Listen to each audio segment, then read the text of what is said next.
¿Cómo está la sanidad aquí en España actualmente? Alguien creyó que esto se podía tratar como si fuera un departamento administrativo más y desde luego está claro que no vale. El tener una seguridad laboral no debería depender de un derecho de propiedad sobre una plaza. ¿La atención privada genera un detrimento en cuanto a calidad en el paciente? Los hospitales que tenemos no están pensados para la atención de los mayores.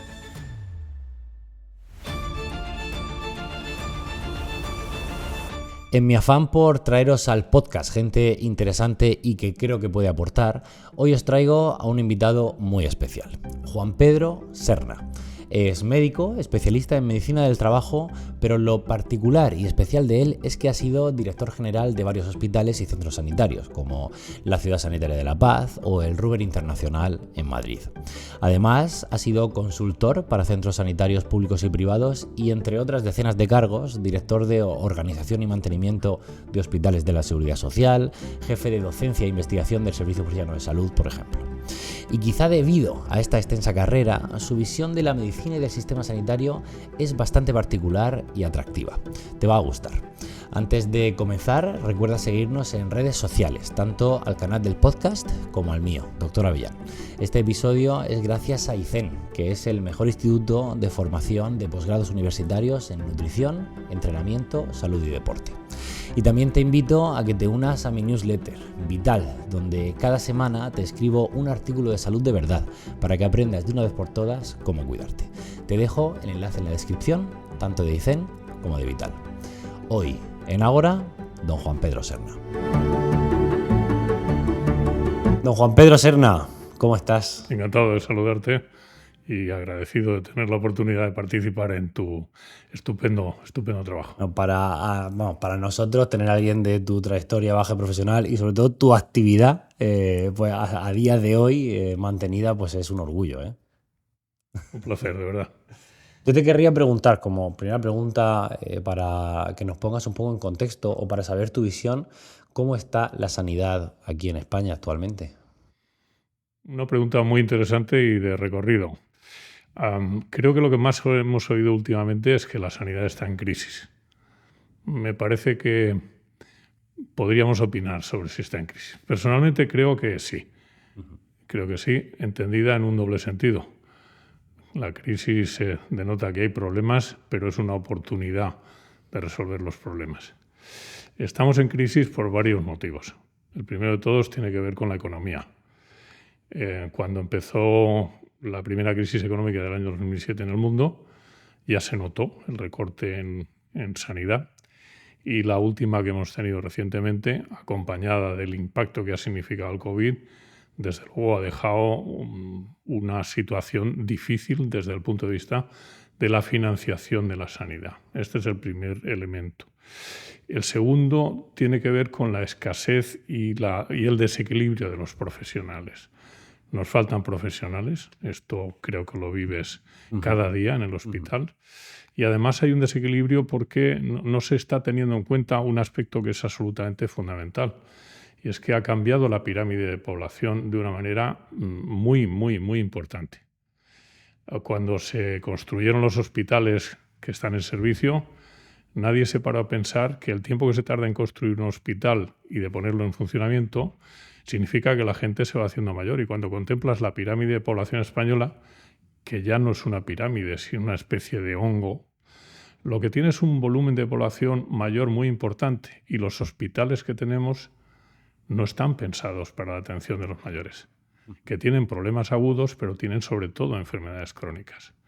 Por lo tanto, no se ha hecho esa adaptación. El tercer elemento, en mi opinión, tiene que ver con el modelo que mantenemos en la asistencia. Es un modelo que prima la atención hospitalaria, la atención de último nivel, desatiende de una manera absolutamente ilógica e incomprensible todo lo que tiene que ver con la prevención y la promoción de la salud, desatiende la atención primaria, que es un escalón absolutamente crítico, y por contra prima sobre todo la especialización, el trabajo de más nivel importantísimo que se hace en el hospital, que encima tiene el problema que acabamos de comentar.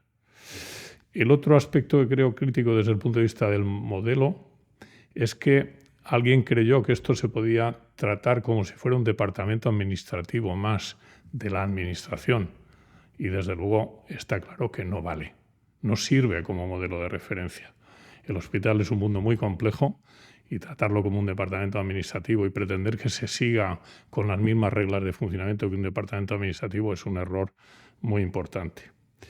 El otro detalle que creo relevante es que en España en concreto hay un desequilibrio regional en cuanto a los recursos. Nos encontramos en regiones que tienen un índice de camas por 1.000 habitantes muy alto y otras muy bajo, y por tanto no se entiende porque tampoco tiene ninguna relación con la configuración de la población o con cómo está distribuida la población. Por lo tanto, se trata más de una cuestión de índole política, pero que repercute lógicamente en unas diferencias que luego se notan en otros aspectos. Y el último detalle que configura este panorama de crisis tiene que ver con el retraso en la transformación digital, que me parece un tema muy importante. Estamos casi a la última en todo lo que tiene que ver con las tecnologías propias de la atención sanitaria y hemos perdido el paso clarísimamente en lo que tiene que ver con incorporar tecnologías digitales para hacer bien nuestro trabajo. Me resuena muchísimo todo lo que cuentas y además lo vivimos en el hospital en el día a día. Yo siempre digo que gracias a nuestros sistemas de transcribir o de volcar la información es como podemos hacer más cómodo nuestro trabajo en teoría, pero luego en la práctica nos exige demasiado tiempo. Eso también te lo tengo que confesar. Y con todas las tecnologías, programas o aplicaciones que hay ahora de inteligencia artificial, que ya hablaremos de eso más tarde, la verdad es que se me ocurren tantas formas de mejorar, optimizar nuestro tiempo. Yo muchas veces tardo más en hacer los informes de una intervención que en la propia intervención donde se ha tocado el corazón del paciente.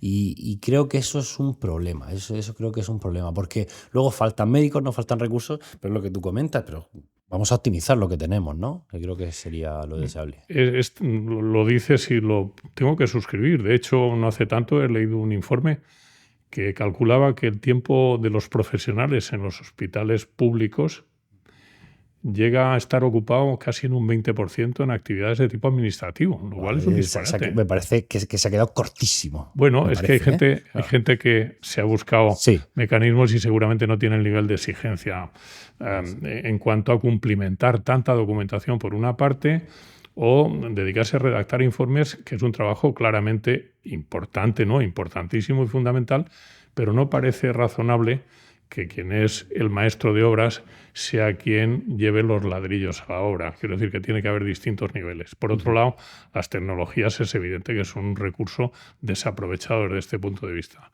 Solamente te daré un detalle. Hace 35 años vi el primer hospital en Estados Unidos donde los informes radiológicos se hacían transcribiendo la voz. Hace 35 años. Solo hemos tardado 20 años en conseguir traer algo tan sencillo como eso. Yo dentro de las herramientas del hospital aún no lo he visto.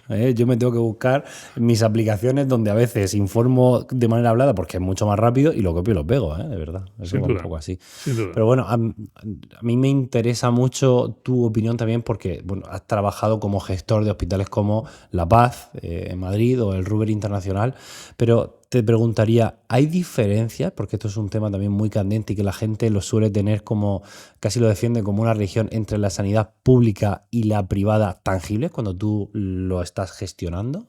Sin duda, la hay. En el caso de los hospitales públicos, me parece que tienen elementos que los diferencian en varios sentidos. El primero de todos es en la cualificación del personal. Me parece que en general, dentro de que el sector privado engloba cosas muy distintas, que van desde los grandes grupos con cadena de hospitales de un cierto nivel importantes en cuanto a su nivel de equipamiento, en cuanto a la cualificación de los profesionales, hasta clínicas de menor entidad que vienen haciendo un trabajo, digamos, de nivel intermedio. Y también los del ámbito privado incluyen los hospitales de la Iglesia, donde hay un poco de todo. Entonces, en líneas generales, creo que el nivel de equipamiento y la cualificación de los profesionales son un elemento absolutamente fundamental, incluido el que tienen la tecnología de vanguardia, normalmente se ha de encontrar en los hospitales. El otro aspecto diferencial tiene que ver con la investigación. el nivel de cualificación y la dotación de personal de los hospitales privados en general es menor, y creo que además hay otro elemento que los diferencia, que es que la exigencia de rentabilidad por el ánimo de lucro condiciona mucho la selección de a qué cosas se ocupan y se orienta mucho más a dar un servicio intentando conseguir rentabilidad. Esto claramente los diferencia, sin que yo en absoluto denoste el papel fundamental que hacen, porque en este momento significan aproximadamente una tercera parte de toda la atención que se presta en el país. ¿Y tú crees que está reñida la rentabilidad económica con dar un mejor servicio?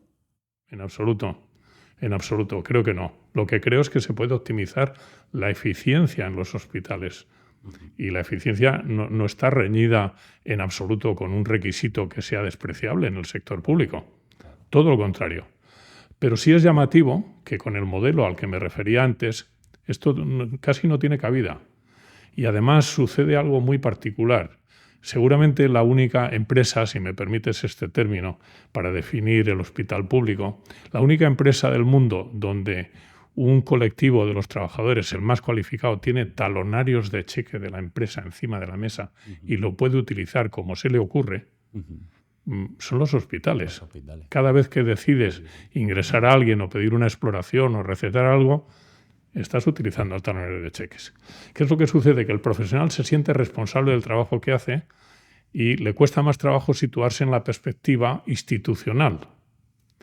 La otra cosa llamativa es que seguramente cuando pensamos en por qué los profesionales, concretamente los médicos, tienen la condición de funcionarios, en mi opinión resulta absolutamente paradójico y explicaré por qué. En primer lugar, porque el tener una seguridad laboral no debería depender de un derecho de propiedad sobre una plaza, debería depender de la cualificación que tiene el profesional y que hace bien su trabajo. Esto, que en el mundo avanzado es una normalidad, la recertificación profesional, que significa que hay que volver a examinarse cada cierto tiempo para poder seguir desarrollando la actividad, tiene en el caso de Francia un ejemplo que me parece muy referencia para pensarlo, porque no hay estímulos para los profesionales. Es sorprendente que en el sistema público trabajar mucho y bien tenga la misma consideración que trabajar poco y mal. Esto no sucede en ninguna otra parte.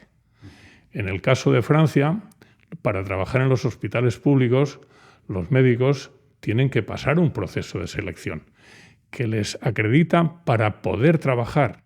No tienen una plaza en propiedad. Les hacen un contrato de trabajo laboral como a cualquier empresa, cualquier trabajador, y empiezan a trabajar y en razón de cómo hacen su trabajo de bien y la carga de trabajo que tienen, reciben una contraprestación económica. ¿Esto tiene sentido?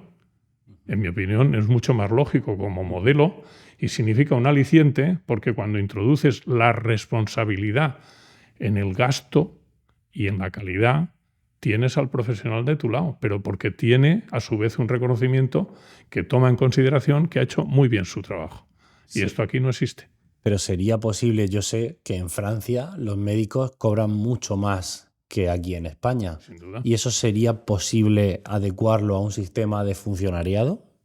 Es no difícil, es impensable. Por entonces, es impensable en este momento, claro. Lo cual resulta extraordinariamente paradójico, claro. Porque tampoco el sistema toma decisiones sobre un profesional que no se ha dedicado, porque el sistema tampoco tiene previsto exigirle una formación y comprobar que tiene el nivel de capacitación y de habilidades para hacer su trabajo. Claro. De manera que no deja de ser un poco chocante y paradójico y desde luego manifiestamente mejorable. Es que aquí, vamos, yo que estoy dentro y tú que has vivido dentro una vida profesional y sigues dentro de lo que es la salud, aunque no tanto de la sanidad, yo lo tengo muy claro. O sea, yo no tengo plaza en propiedad y me he examinado ya de 3 oposiciones, pero bueno, venimos de un momento donde ha habido mucha gente sin plaza y aún no me ha tocado, por así decirlo, ¿no?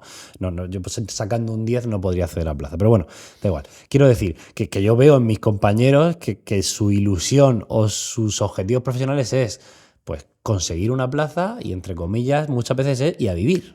¿no? Pero eso, y yo lo pienso por dentro y digo, ¿eso de verdad es la sanidad que queremos construir? Porque depende que tú te dediques más a tu trabajo y que lo hagas bien, depende de tus simplemente motivaciones personales. Pero el sistema no te ayuda. Efectivamente. Y eso creo que es un problema. Y desde luego yo ya sé que el dinero no da la felicidad, pero yo sí que creo que una contraprestación económica adecuada o por lo menos nivelada con lo bien que hagas tu trabajo, yo creo que está bien. Pero incluso el reconocimiento, aunque no sea con contraprestación económica, ya le da un cierto sentido.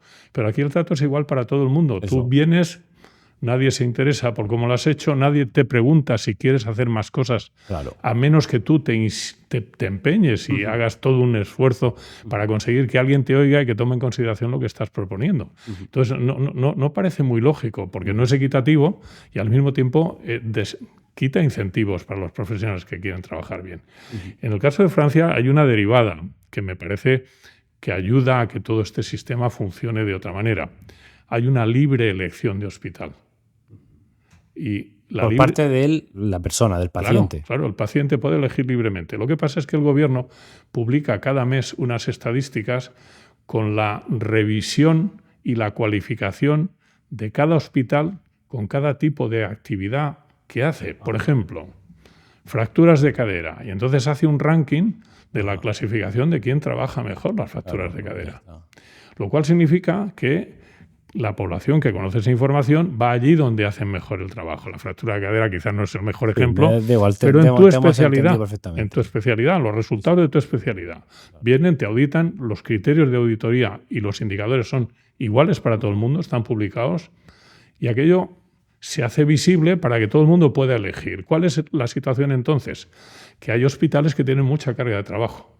El profesional que está allí y tiene un contrato de trabajo cobra en razón de la carga de trabajo que ha tenido porque lo ha hecho bien y ha trabajado mucho.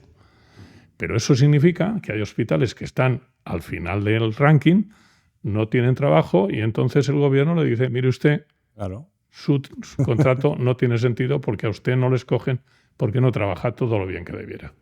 Es un modelo sustancialmente distinto del que podríamos aprender. Porque cuando se gestiona el hospital, el que el conjunto del hospital trabaje muy bien tampoco tiene ningún tipo de incentivos. Todo lo contrario. Lo que recibe es una indicación diciendo, habéis sido capaces con poco dinero de hacer mucho trabajo, al año que viene vais a conseguir lo mismo, pero todavía voy a bajar un poquito la cantidad de dinero que te doy. Lo cual tiene sentido. No es, claro, porque significa que cuanto mejor lo haces, más estás perjudicando a tu hospital. Paradojas. Totalmente. ¿Cuál dirías que son los puntos fuertes y los débiles de la sanidad en España? En la cobertura universal, sin duda, creo que es un gran avance. Bien es cierto que la investigación sería otro de los elementos a destacar.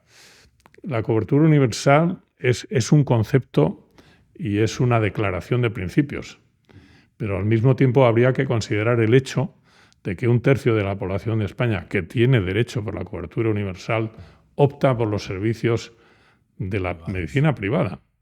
Y de hecho, en este momento, 1 de cada 4 ciudadanos de este país tiene una póliza de seguro médico y en algunas regiones 1 de cada 3.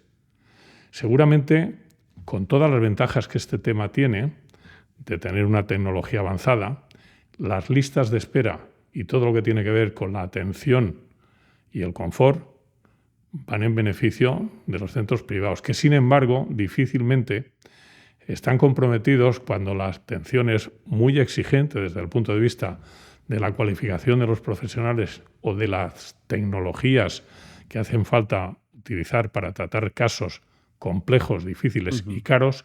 Y entonces, en este sentido, participan muchísimo menos. Entonces, todo es un poco paradójico porque parte del sistema público está financiando también la sanidad privada. De hecho, un 10%... Vamos a explicar, porque no sé si la gente... Yo lo entiendo muy bien porque estoy dentro, pero a lo mejor la gente no lo entiende. Porque creo que te refieres a que cuando hay que realizar o hay cirugías importantes o intervenciones con aparatos demasiado especializados que a lo mejor no es rentable comprar para los pacientes que van a traer, se derivan a centros públicos y se les paga. Eso ¿Te es. refieres a eso? Entonces, Eso la es. sanidad pública, en cierto modo, se está financiando por lo privado, ¿no? Que eso es verdad que a lo mejor si no estás dentro del sistema sanitario, este Claro. aspecto lo desconoces, ¿no? Claro, pero incluso los servicios concertados que sirven muchas veces para aliviar la carga de trabajo de los hospitales públicos Efectivamente, son también. el 10% del presupuesto de la sanidad pública. El 10% en el conjunto nacional. En este caso es lo contrario. Se paga a centros privados por hacer lo que yo no abarco hacer en mi hospital público. Efectivamente. También es cierto que no se revisa los resultados con la exigencia que se debiera. Ajá. Quiero decir que en determinadas técnicas, seguramente porque el ánimo de lucro tiene mucho peso, pues el nivel de exigencia del hospital no daría por buenas determinadas exploraciones o determinadas técnicas practicadas por la medicina privada. Y esto es otro aspecto que a mí me parece destacable negativamente. De todos modos, ¿tú crees que la atención privada actualmente genera un detrimento en cuanto a calidad en el paciente? No necesariamente. Sería muy arriesgado decir que esto es así. Yo creo que estamos haciendo un dibujo lo más objetivo posible y sin ningún tipo de carga ideológica ni de ningún supuesto donde queramos demostrar aquello que queremos que se crea, ¿no? Sino simplemente describir cuál es la realidad. Incluso me gustaría hacer mención a un modelo que se ha ensayado particularmente en Madrid, que es el modelo de colaboración público-privada, que consiste en que cuando el sistema público no tiene recursos suficientes para construir hospitales, convoca un concurso donde aparecen inversores que teóricamente saben de esto, ponen dinero, se les adjudica el hospital, lo construyen y tienen derecho a que todos los servicios, en algún caso incluidos los servicios médicos, se los tienen que pagar como si fuera un servicio concertado. Y pasado un tiempo, el hospital revierte en favor del sistema público. Estos son los hospitales de colaboración público-privada. En el caso de la Comunidad de Madrid hay concretamente 7. Y lo que encuentras entre quienes forman parte de los adjudicatarios pues son empresas españolas que tienen servicios de centros privados hospitalarios, pero también hay empresas que están cotizando en la Bolsa de Londres, que son los dueños de esa adjudicación. Entonces, ¿cuál es la paradoja? Que cada vez que se intenta comparar si eso ha sido una buena decisión, deberíamos hacer un ejercicio de comparar los resultados de este modelo de hospital con los hospitales equivalentes del sector público puro. Pero ¿a qué nos llevaría esta reflexión y esta comparación? Bueno, si demostramos que son mejores en eficiencia, tenemos un problema para explicar por qué no son más eficientes los hospitales públicos. Claro. Pero ¿y si al revés? Si fuera al revés, ¿cómo justificamos que hemos sacado a concurso para que se beneficien una serie de empresas privadas cuando no están siendo tan eficientes como lo son los hospitales públicos? Con lo cual no se hace nada y no se sabe. Bueno, no se sabe ciertamente. Es una incógnita que está por despejar. Pero creo que deberíamos ser maduros. Críticos. Yo creo que tenemos que auditarnos si es la manera de crecer y de mejorar. Así que si no, igual que nos examinamos cuando somos pequeños, ¿por qué en la etapa adulta parece que, por lo menos en la empresa pública, es que en la empresa privada no hay problema? O sea, ahí se entiende perfectamente que tú tienes un jefe, tienes unos criterios y en cualquier momento, si dejas de ser rentable para la empresa, pues puede peligrar tu puesto de trabajo. Aquí es lo que pasa, que parece que cuando hablamos de sanidad no se puede hablar de rentabilidad. Parece que es un tema tabú o que eres mala persona, porque lo primero es la salud y la salud no tiene precio. Bueno, es muy bonito pensarlo y seguramente no podemos ponerle precio a tu salud ni a la mía, pero al sistema sí le cuesta. Y yo siempre digo, igual que te digo esto, te digo otra cosa. Si la gente supiera lo que cuesta un ingreso hospitalario, unos stents que ponemos nosotros en el corazón, yo creo que haría mejor las cosas, para evitar ponerse enfermo. Tienes toda la razón y comparto ese punto de vista. De hecho, alguna comunidad autónoma tomó la decisión de hacer la factura del hospital Sí. para que se la llevara al paciente, no porque tuviera que pagarla, sino para que supiera lo que había costado. En este sentido, lo que también llama mucho la atención es que tenemos un porcentaje de la población muy mayoritario, cuyo coste es mínimo en cuanto al gasto sanitario por año, y tenemos un porcentaje muy pequeño de la población, un 1%, cuyo coste se multiplica exponencialmente sobre esto. O sea, la gente que le cuesta dinero al sistema sanitario es muy pequeña, la proporción. Sí. De hecho, Curioso, el grupo de los sabía. mayores significa el 60% de la hospitalización. Ajá. Es decir, la mayor parte del gasto sanitario en la vida de una persona se concentra en la última etapa de la vida.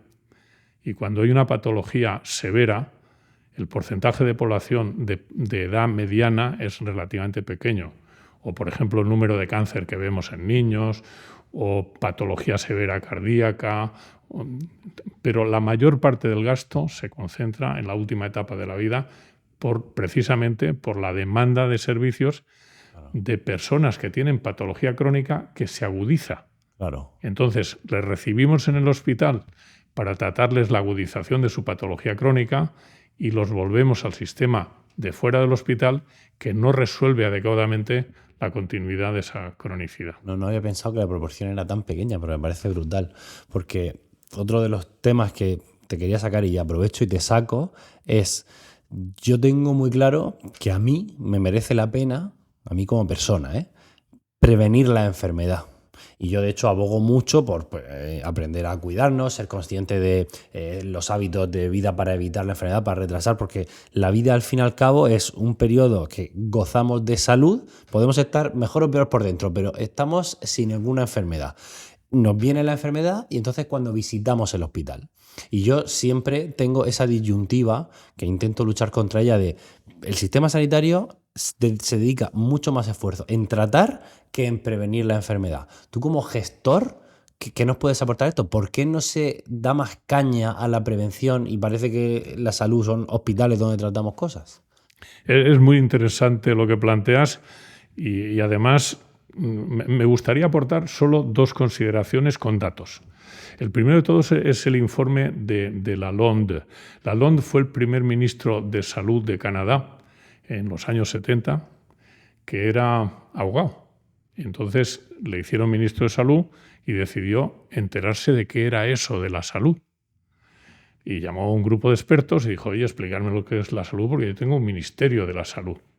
Y entonces publicaron un documento muy interesante, que es una referencia que habla precisamente de esto. Hablaba de los determinantes de salud.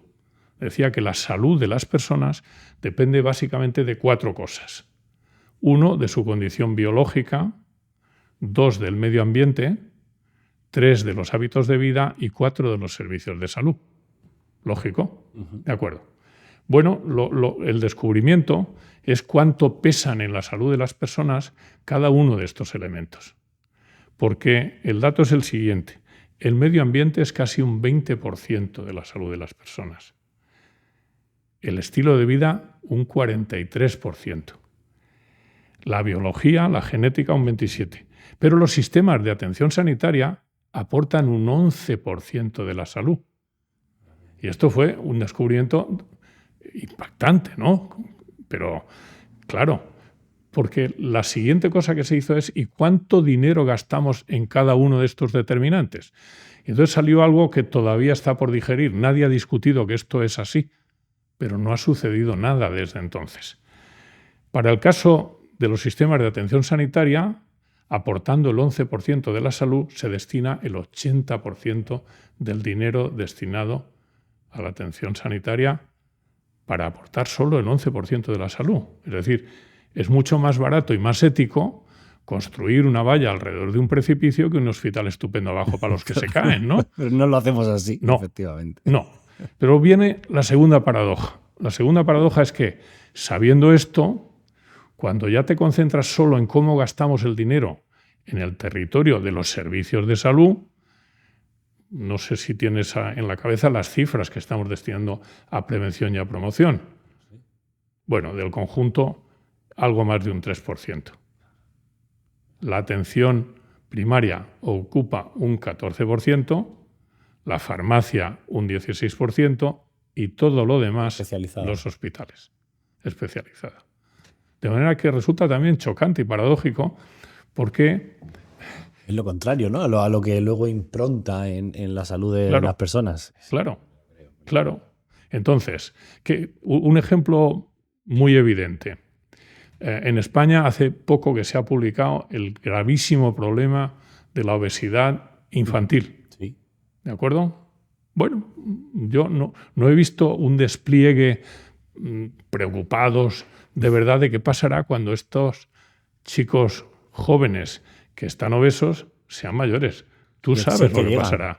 Que van a empezar a tener patología pues muy jóvenes. Claro. ¿Y dónde acabarán las patologías? En el hospital, está claro. En tu quirófano. Claro. Entre otras cosas. En lugar de prevenir que esto sea así. Sin duda. Pero es que además tendremos diabetes. Y la diabetes es una de las enfermedades más caras, no porque el tratamiento sea costoso, sino que es para siempre. Claro. Entonces, cada cosa que vas mirando, arteriosclerosis que tiene que ver con la obesidad, riesgo cardiovascular, etcétera, solo porque no nos hemos dedicado a hacer un trabajo sobre prevenir la obesidad infantil como debería ser. Claro. Entonces, como debería ser. Es que muchas veces yo creo también que las políticas para prevenir la enfermedad, me refiero hasta dejar de fumar, hasta prohibir o legislar con mayor severidad algunos alimentos o promover algunas prácticas, es más caro, o sea, es suficientemente caro como para que el periodo político de turno desestime que es una maniobra que le va a ahorrar algo, ¿no? Entonces eso quizá este cortoplacismo que tenemos en política, cuando la gestión hospitalaria depende también mucho del sistema político que esté en cada momento, nos lastra más de lo que creemos. Y ahí pues, hay una serie de personajes, entre los que me incluyo, que yo no sé si hacemos más bien que mal, pero que, bueno, no sé, porque creemos que tenemos una labor y porque la vida nos lo permite, pues intentamos aportar en ese sentido, pero eso no debería de ser lo que moviera la prevención, ¿no? Yo estoy orgulloso cuando a mí me dice la gente, me he comprado tu libro y he dejado de fumar, ahora como mejor, pues ole, pero realmente creo que eso es una tontería que me llega con respecto a lo que se podría hacer. No quiero dejar de hacer un apunte sobre este particular, que es cómo se ha interpretado en algunos países todo esto que acabamos de exponer desde una perspectiva ciertamente curiosa. En tu especialidad, cuando la gente en el Servicio Nacional de Salud británico tiene un problema coronario que tiene que solucionarse y es fumador, le ponen el último de la lista. Sí, lo sé. Independientemente de la urgencia del problema, porque se considera que no se ha preocupado de tener hábitos saludables y por tanto se ha perjudicado y con eso no puede tener preferencia sobre una persona que sí se ha ocupado de su salud. Sí. Bueno, esto es un tema difícil, pero no deja de ser un enfoque en donde evidentemente tienen que introducir estímulos para que no solo sea el consejo, sino que también esté el compromiso, que tengan un incentivo. Muchas empresas internacionales están subiéndole el salario a los trabajadores que dejan de fumar. Muy bien. O sea, a mí me parece bien alimentar eso, porque es que encima ahora yo me encuentro con lo contrario. Ahora es que todo el mundo tiene justificado tener un problema de salud que haya podido crear él o él en su ambiente. Y es que ahora la obesidad, por ejemplo, que es un tema súper pantanoso y muy delicado, es que ahora parece que no puedes decir que la obesidad es una enfermedad o un síndrome que te empeora la salud, porque parece que si tú estás obeso es que no has tenido otra opción. Y yo lucho mucho por aportar esa conciencia de salud o esa conciencia de enfermedad para que tú te empoderes y puedas saber qué es lo mejor para ti. Porque a mí ya no me vale que alguien me diga, no, es que en mi medio yo solo he podido hacerme obeso. Bueno, es posible, no lo discuto, pero tú ahora eres consciente de que puedes hacer un esfuerzo por esto. ¿Será más difícil o menos difícil? ¿Lo conseguirás o no? Y por eso también es delicado decir, no, los que no fuman o los que no tienen obesidad tienen prioridad respecto a otros. Me parece un tema delicado, pero sí que creo que sí que tenemos que alentar a los que sí que hacen esfuerzo por su salud, por lo menos que les sirva de, no sé, de cebo para cada uno ser Sin duda. más consciente de lo que hace con su cuerpo o no. Pero sí es un tema delicado. Y a mí me parece bien, ¿eh? A mí me parece bien alentar un poco al cambio en ese aspecto. Y Sucede que el beneficio se difiere en el tiempo, y entonces claro, queremos resultados muy inmediatos que compensen del esfuerzo que hay que hacer, y probablemente ahí está la dificultad. sí. Pero es sobre todo que cuando entendemos que lo que hacemos a lo largo de la vida nos puede disminuir el riesgo de vivir en enfermedad, ¿no? Como pasa con la gente mayor que has comentado. Y no puedo evitar preguntarte porque tú has sido consultor de algunas empresas de salud o no, pero de todo el mundo, ¿no? Como Ernst Young. ¿Cómo ven la sanidad o la gestión sanitaria española en otros países? Bueno, es chocante que hemos oído que España tiene uno de los mejores sistemas de salud del mundo. Mucho. Bueno, a mí siempre me ha llamado la atención porque he intentado saber en qué se basaba. Bueno, esto no ha dejado de ser una opinión de Bloomberg en concreto, que es una agencia que tiene Sí. un tipo de actividad determinada. Cuando uno analiza comparativamente qué es lo que sucede, las cosas cambian un poco. Las cosas cambian un poco. En concreto, sin salir del territorio de Europa, porque es una referencia cercana en cuanto a cultura, en cuanto a condiciones de la población, etc. El primer elemento para compararnos tiene que ver con cuánto dinero se destina a la sanidad. Es verdad que hemos hablado de que no garantiza la salud el poner el dinero, pero es evidente que sin dinero tampoco se consigue hacer nada. Es verdad además que parte del dinero en otros países prima fundamentalmente la actuación preventiva o la atención primaria por encima de los hospitales, con lo cual la primera cuestión que nos encontramos es que España en el año 2022, que es el último dato publicado fiable, destinaba un 6,8% del PIB a gasto sanitario, 6,8%. Bueno, si lo comparamos, nos damos cuenta de que Suiza tenía el 12% del PIB, Alemania el 11,7%, Francia el 11,1%, Dinamarca, todos los países del norte de Europa se mueven por encima del 10%. En el caso concreto de España, el gasto medio por habitante y año en relación con esto equivale a 2.771 euros. La media de la Unión Europea son 4.200 euros. De manera que aquí ya tenemos un desequilibrio que no habla en favor de que tenemos la mejor sanidad del mundo. Y vuelve a darle la razón a Lalonde, porque resulta que seguramente la dieta mediterránea y el tipo de vida que llevamos en el sur de Europa compite favorablemente con las otras condiciones que tienen los del norte. Entonces no depende tanto de cuánto dinero pones, sino cuáles son los hábitos de vida. Esto es importante. Pero cuando analizas otros aspectos, y este es un trabajo que se ha hecho porque hay informes de la OMS, de la OCDE y Eurostat, concretamente, que tiene un trabajo muy serio de comparación de los distintos sistemas de salud, lo que se suele medir es la calidad expresada en términos de mortalidad evitable, que es un dato muy indicativo, las tasas de supervivencia en enfermedades complicadas, por ejemplo el cáncer, o los índices de seguridad del paciente, que este es un tema que si quieres podemos tratar a continuación. España se coloca en la media, pero no está en ningún caso en el límite bajo, ¿no? Pero tampoco lo contrario, como para decir que le damos lecciones a nadie sobre este particular. ¿De acuerdo?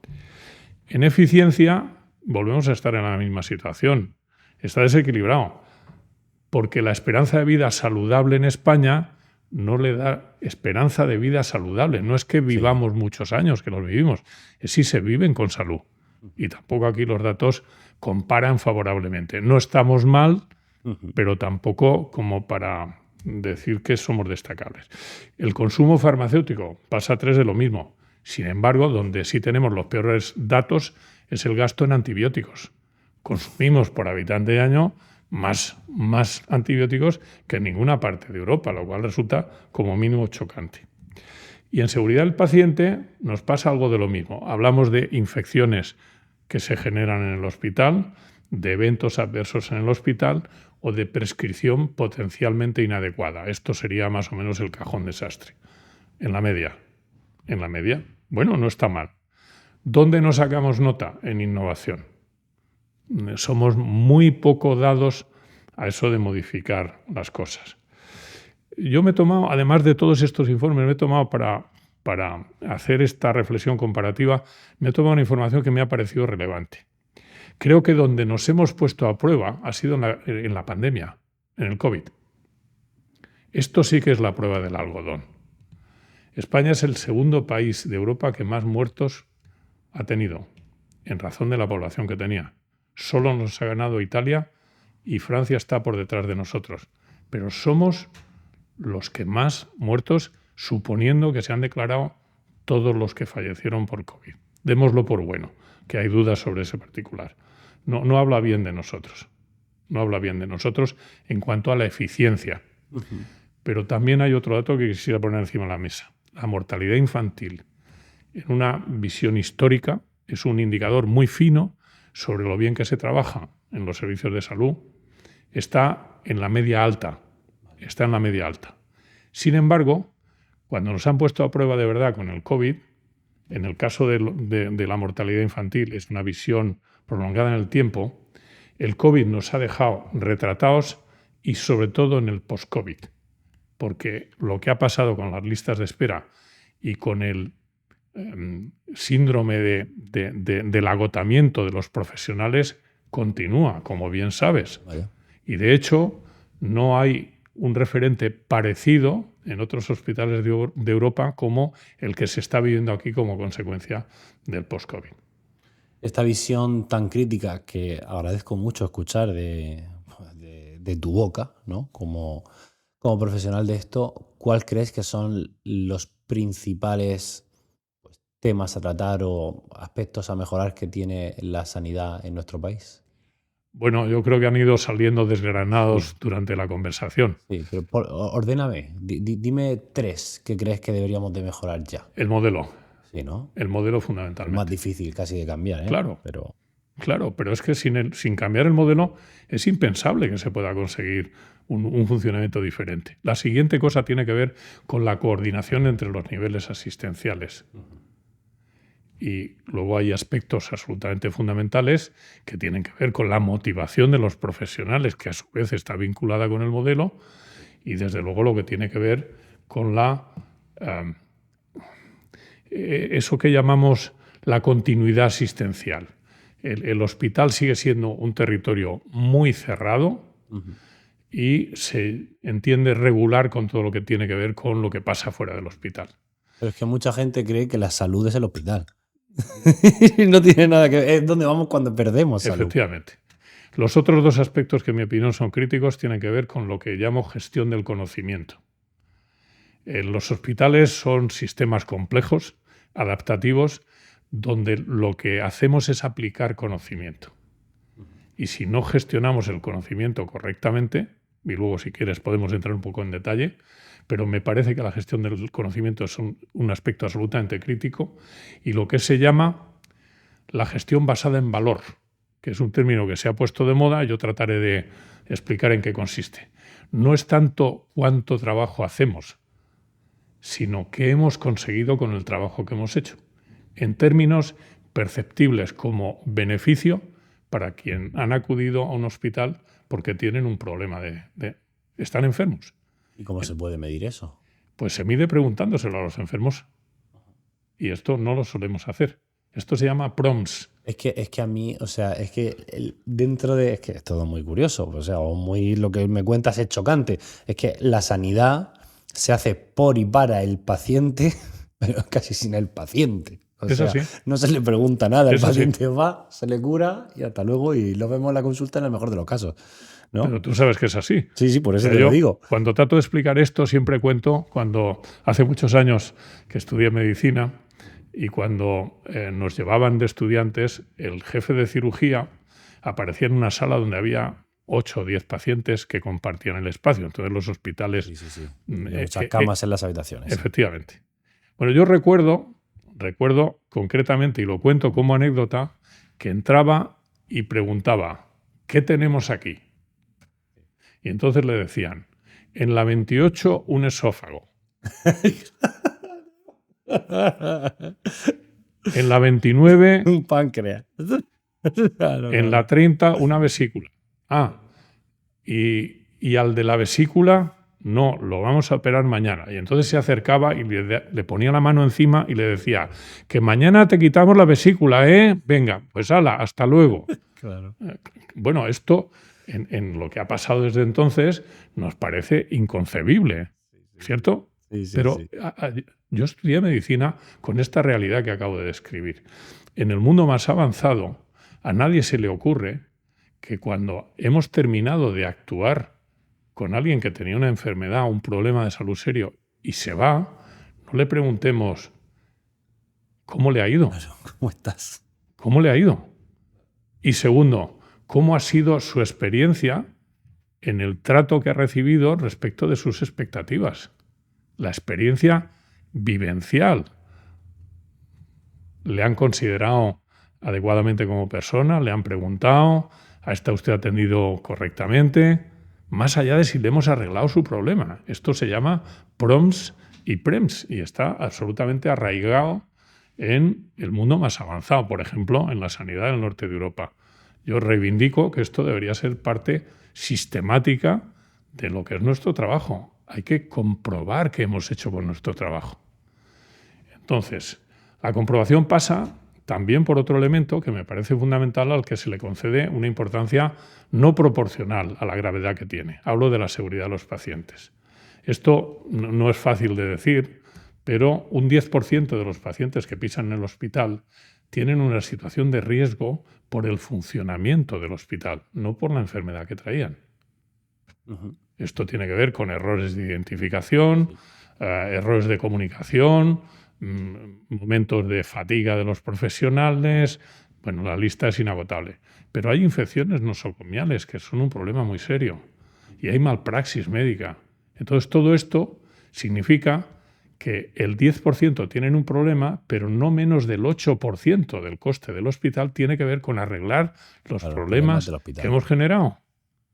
Con lo cual, el esfuerzo que habría que hacer sería un gran beneficio para los pacientes y, desde luego, sería un gran alivio desde el punto de vista económico. Si hablamos de que la prescripción potencialmente inadecuada significa que hemos recetado a los pacientes cosas que no les va a venir bien tomar. Y un 30% de los pacientes mayores acuden al hospital por problemas que tienen que ver con con acciones medicamentosas inadecuadas. Y esto necesita un rigor de trabajo que significaría una gran ventaja. A veces es verdad que los polimedicados a veces es inevitable, pero un 30% parece una proporción muy alta. Está publicado. Sí, está publicado. Y antes has nombrado que una de las también, los deberes que tenemos que hacer, cómo gestionamos la sanidad, está en atención primaria. Cómo lo que sigue siendo pues, el primer centro de referencia dentro de la salud para mucha gente está tan, no sé si decir, descuidado o está tan mal, los profesionales están tan cansados y exigen cambios urgentes. ¿Qué ha pasado? Bueno, yo creo que se ha primado la atención hospitalaria porque políticamente es mucho más vistosa y porque probablemente los profesionales de la atención primaria han estado con el dedo levantado, pero con una reivindicación que nunca ha sido excesivamente visible o lo suficientemente trascendente como para provocar que hubiera conmoción política que reflexionara sobre este particular. Pero sobre todo por una razón, y es porque la resistencia al cambio en lo que es la administración pública es tremenda. Entonces da igual que les expliques que esto es un problema porque tardarán mucho en pensárselo y porque aquí lo único que se hace es que se van revisando los presupuestos de un año a otro y la intervención de las decisiones de tipo económico significa no vamos a meternos en ningún cambio ni en ninguna innovación. También por otro motivo, y es porque imaginemos cómo ha sucedido en Francia, que creo que es un ejemplo que puede ser de muchísimo valor. En Francia hubo que cerrar casi un tercio de las camas de traumatología. Cerrarlas. ¿Por qué? Pues por una normativa legal sobre las infracciones de tráfico que la policía de tráfico llevaba a rajatabla, con lo cual bajó hasta tal punto el número de accidentes que sobraron en muy pocos meses 1/3 de las camas de traumatología. A mí me parece fantástico. Claro, pero ¿qué pasaría en España si hiciéramos algo parecido? ¿Despediríamos a los traumatólogos y cerraríamos las camas? No sé, no.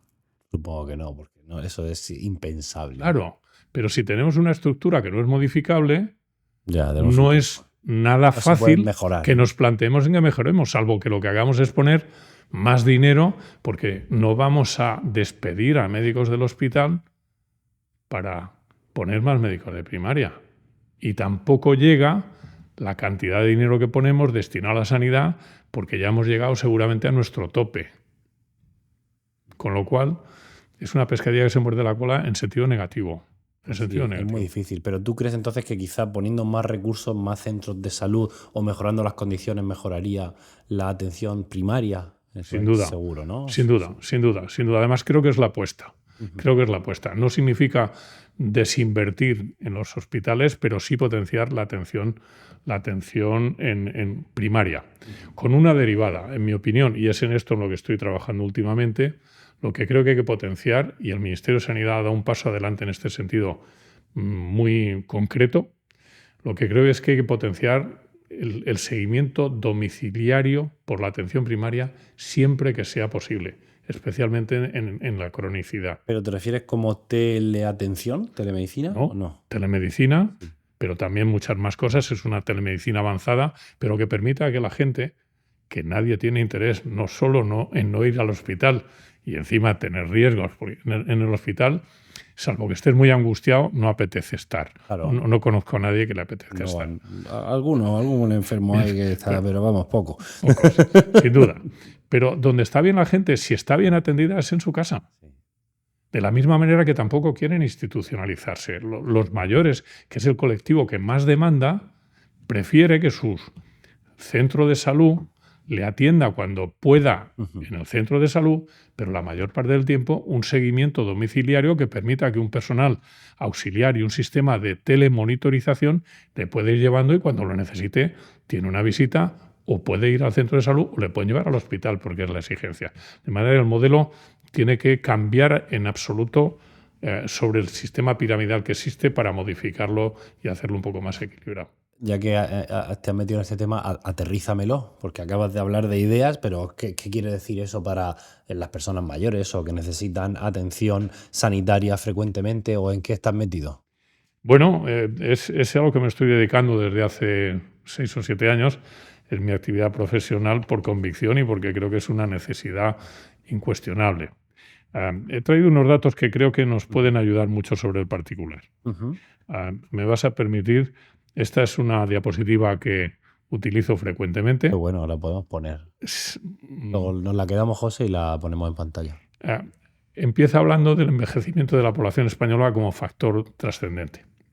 De ahí se deriva el hecho de que nos encontramos con multipatología y cronicidad como condición absolutamente natural, con riesgos específicos y problemas sociales. Eso se deriva en lo siguiente: el 70% del gasto farmacéutico, el 60% de las estancias y el 80% de las consultas de atención primaria son de este colectivo de mayores de 65 años. ¿Nos aprieta el zapato aquí? Sin duda. Sin duda.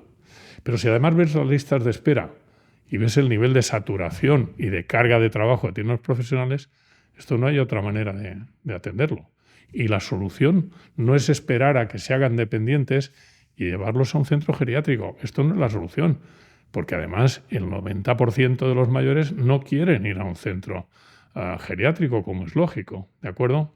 En todo este contexto sufren una serie de problemas con una lista de todo lo que son las enfermedades crónicas más prevalentes que conoces perfectamente, pero que podríamos repasar, donde una de las más importantes, no enfermedad, sino situación, se llama soledad. ¿De acuerdo? Es un problemón actualmente. Sin duda. Pero sucede que la gente sola generalmente tiene un aislamiento social y además se deprime. Y justo por esto lo que hace es que deja de tener actividad. Y esto Una pescadilla se que se muerde la concadena, acaban por comer mal, Sí, sí, sí. acaban por no hacer ejercicio, acaban por caerse, acaban por abandonarse. Nosotros lo vemos en el hospital. La persona, ya sea mayor sobre todo, pero mayor o no, que está y sobre todo se siente sola, mal pronóstico. Es así, es así. Con lo cual, de lo que se trata es de configurar un sistema que permita que el seguimiento de las personas se base en la posibilidad de comunicar con mucha facilidad a través de eso que se está llamando. El Servicio Murciano de Salud, de hecho, tiene una línea de trabajo con esto que le llama la asistencia líquida. Lo que hace es que captura información directamente a través de dispositivos médicos o de relojes, pulseras, etcétera, o también por llamadas telefónicas, captura la información de la necesidad que tiene la persona. Y el centro que le está haciendo el seguimiento decide si hay que hacer algo con esta persona. Eso se llama asistencia líquida. El futuro pasa por atención en domicilio con asistencia líquida y con apoyo de tecnologías avanzadas que nos permitan predecir cuál es la evolución de un paciente. Entonces, ¿tú crees que el futuro, o sea, que ahora mismo estamos en vías de conseguir, no sé si dispositivos o sistemas que nos monitoricen continuamente? Esto que Sí. parece de ciencia ficción o de las películas, ¿no? En absoluto. Ajá. En absoluto funcionan. De hecho, cada día encontramos una solución más avanzada y más sencilla que van desde relojes que miden un montón de cosas Sí, de manera aceptablemente fiable sí. y que no son dispositivos médicos en sentido estricto, pero que dan una información muy próxima a esto y que sobre todo lo que te permiten es medir la tendencia.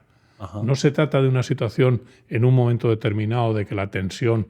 Bueno, tú estás familiarizado con un montón de dispositivos. Sí, sí, Los Cardia. dispositivos de hacer un electrocardiograma, Eso es. que además se lee de Sí, manera sí, sí. automática con inteligencia artificial y despierta una alerta, pues estamos hablando de este modelo extendido a muchas otras cosas. A personas, no solo pacientes. Claro, Ajá. claro. En una situación en donde está en su domicilio, puede no estar cuidada, pero puede estar cuidada porque no tiene un cuidador, pero sin embargo sí hay un seguimiento de qué es lo que está pasando. ¿De acuerdo? Este es el modelo del que estamos trabajando. De hecho, en algún caso hemos ido en un proyecto que creo muy interesante con la Universidad Politécnica de Cartagena. Estamos trabajando con robots sociales que lo que hacen, además de acompañamiento, es ser capaces de capturar una parte de esta información e interactuar con la persona. Es una experiencia piloto que se puede ver en Lorca. Me parece súper interesante, pero lo que estáis apostando o buscando es encontrar dispositivos o sistemas de almacenamiento y comunicación de información para mejorar la atención sanitaria de aquellos pacientes, no sé decir frágiles o sensibles a ponerse malos, ¿no? Sí. No quiero decir frágiles porque la fragilidad es una cosa, es una escala bien estamentada. Sin duda. El proceso incluye que trabajaríamos en capturar el máximo de información posible de la persona. Ajá. La información se capturaría a través de conseguir replicar la historia clínica del hospital, la historia clínica del centro de salud y al mismo tiempo lo que van haciéndose como registros de los dispositivos, pero también a través de una serie de pruebas que se pueden hacer telemáticamente o de una manera automática, sencillamente a través del teléfono o incluso a través de la televisión. Y utilizar métodos muy sencillos para poder hacer un seguimiento y hacer sobre todo con inteligencia artificial una anticipación de cuál es la evolución del caso.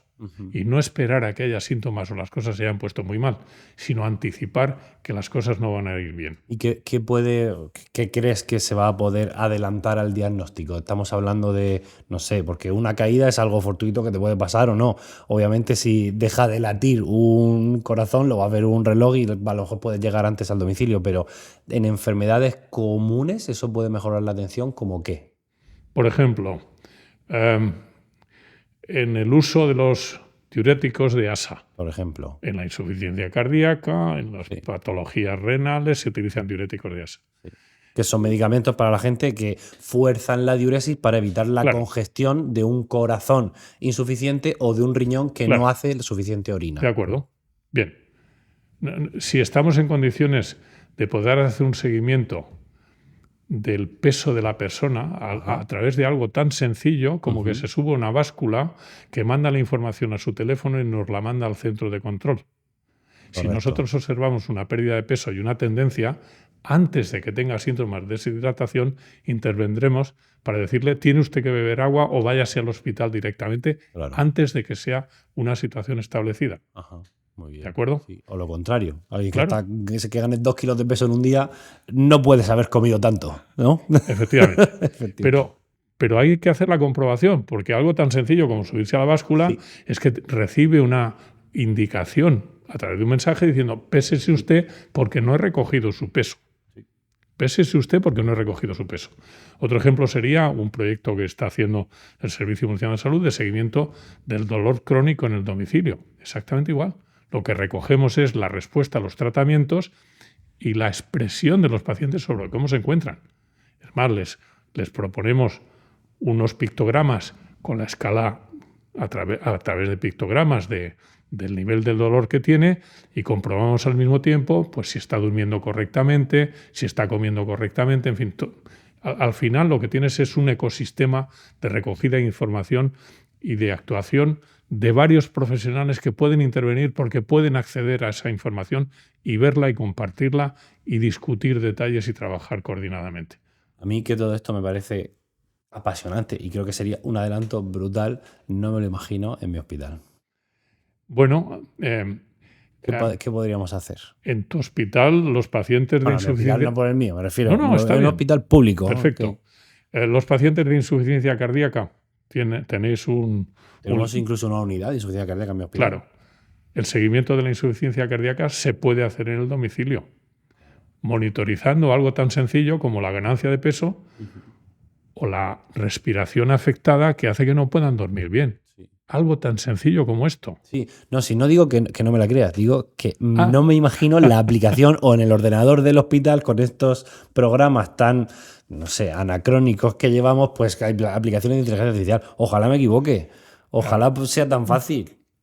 Lo cierto es que la inteligencia artificial está cambiando el mundo y aquí tiene un campo de aplicabilidad excepcional. Sí. Excepcional. Por ejemplo, en el caso del riesgo de caídas, que es una cosa muy frecuente, la inteligencia artificial interpreta perfectamente no que la persona se ha caído, sino que ha tenido tropiezos o, claro, porque interpreta la señal. Ajá. Entonces, cuando la persona tiene desequilibrio o no mantiene bien el equilibrio o tiene un paso de una manera determinada, se registra, pues incluso con el teléfono. El actígrafo que lleva el teléfono es capaz de recoger esta información. Pero si le ponemos un dispositivo, todavía es más fino. Entonces, cuando recoge que una persona durante 2 o 3 días empieza a tener tropiezos de este tipo, avisa, se va a caer. Es que eso me parece brutal, o sea, me parece una ventaja tremenda. Pero es que no cuesta nada, solo hay que recoger la información y pasársela a que la procese la inteligencia artificial. Me parece un modelo absolutamente básico y sencillo, donde alguien recoge esa información y se anticipa. Eso es medicina preventiva entendida de una manera útil. Claro, muy útil y muy práctica, porque te ahorras todas las fracturas de cadera y todo lo que viene cuando las personas se han caído. Claro.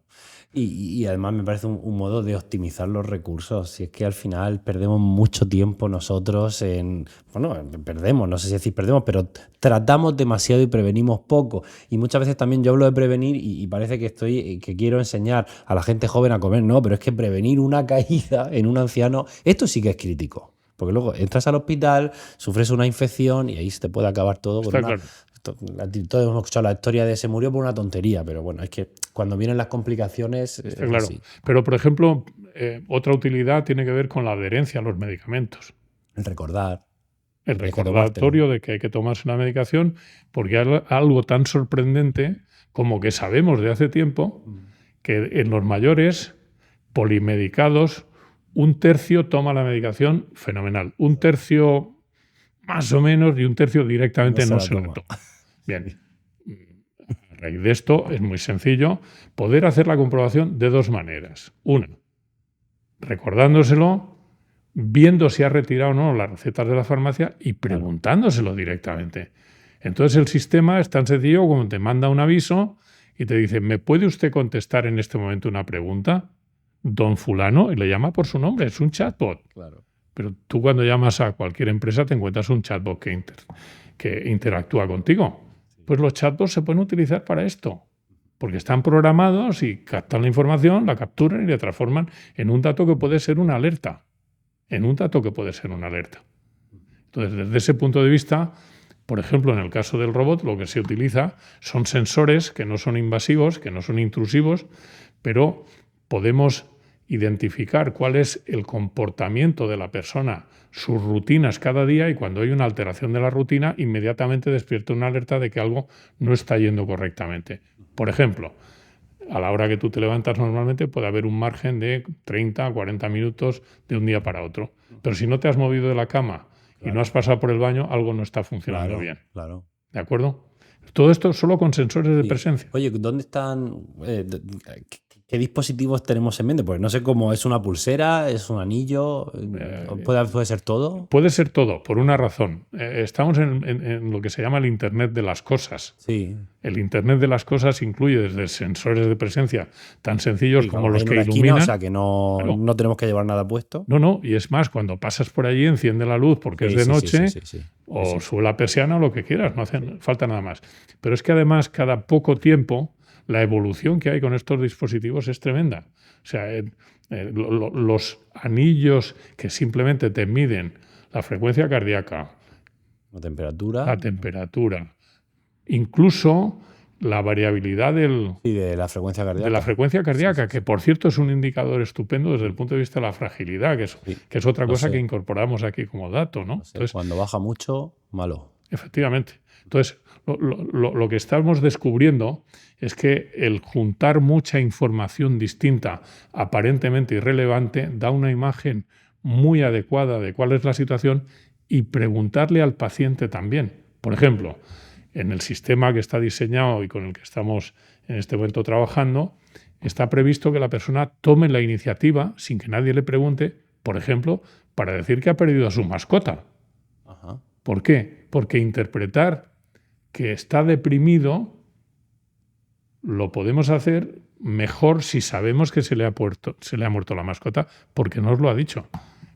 Pero nadie en el sistema de salud le pregunta qué le pasa.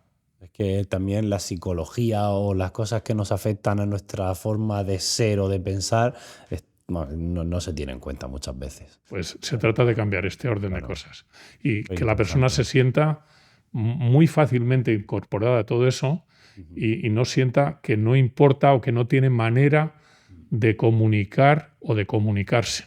Es súper interesante. ¿Tú por qué sigues al pie del cañón? Pues por la pasión que me estás contando las cosas. No puede ser de otra manera. Soy inquieto, soy poco dado a conformarme con el orden de cosas y porque me parece que la oportunidad que hay de aplicar todo esto es absolutamente trascendental. Me he ido familiarizando con las tecnologías y he comprendido una cosa que me parece que la entenderás enseguida. El sistema de salud está a la última con las tecnologías que son propias. Tus dispositivos en la sala de hemodinámica, estás a la última. Es verdad, sale un stent y lo tenemos aquí enseguida. Vale. Vamos.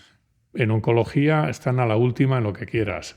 El PEC-TAC o la molécula cualquier última. Monoclonal que sale en inmunología está enseguida hasta aquí. Sí. Pero cuando estamos hablando del nivel de digitalización de nuestros sistemas, solo llevamos 10 años de retraso. O más, ya te digo. ¿De acuerdo? Entonces, me parece ilógico que la facilidad con la que se puede trasladar todo esto para que sea un beneficio para los pacientes, para las personas, pero para el sistema, me parece un disparate dejarlo pasar. Entonces, es mucho más fácil, los que fabrican tecnología tienen una ocurrencia, pero no aterrizan lo que saben hacer, no lo aterrizan para aplicarlo. En mi caso, lo que estoy haciendo es que lo que he aprendido por mi condición de médico y de gestor de hospitales y de consultor ha servido que ahora que estoy más familiarizado con la tecnología, pienso cómo pueden ser instrumentos de ayuda para facilitarnos mucho la vida con esto. Día a día. Y tengo que decirte, no hay otra manera de enfocarlo. No hay otra manera, sinceramente.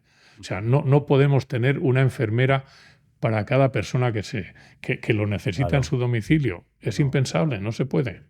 Pero esto sustituye favorablemente un trabajo que se puede hacer sin que eso signifique una deshumanización, sino todo lo contrario, porque incluso pueden intervenir los servicios sociales que incorporan su propia información y pueden interactuar a través de eso, porque esto es un trabajo también en equipo que solo se puede abordar con tecnologías cuando somos capaces de interconectar los sistemas de información. Estoy totalmente de acuerdo. ¿Tú te imaginabas haciendo esto hace, no sé, 20 años, cuando estabas gestionando hospitales? Es que me parece brutal. Ciertamente no. Ciertamente no. Entre otras cosas, no tenía tiempo para pensar, solo tenía tiempo de reaccionar.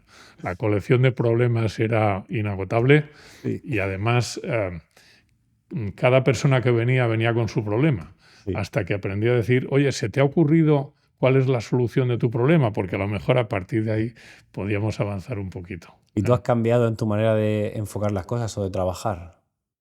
Sin duda, sin duda. Es que creo que estamos en un punto en el que, por un lado, el respeto a los pacientes con el trabajo bien hecho significa que deberíamos posibilitar que los profesionales también se pudiesen apoyar y descargar de tareas que no les dignifican y no les aportan gran cosa. Tú has citado el aspecto administrativo, pero yo te cito el aspecto de gestión.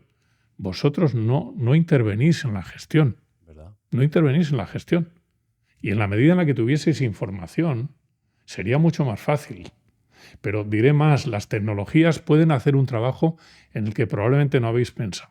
Yo te lo lanzo esto casi como si fuera yo quien te hace la entrevista. ¿Sabes cuántas referencias hay indexadas en una base de datos de las comunicaciones científicas, de los trabajos esos que se publican en revistas, en PubMed, por ejemplo, o en Medline? ¿Cuántas hay en total o por artículo? Sí, no, en total. No sé, pero vamos, cientos de miles, no sé, cientos de miles seguramente. Muchísimas. Entre 25 y 30 millones en cada una de las dos bases de datos.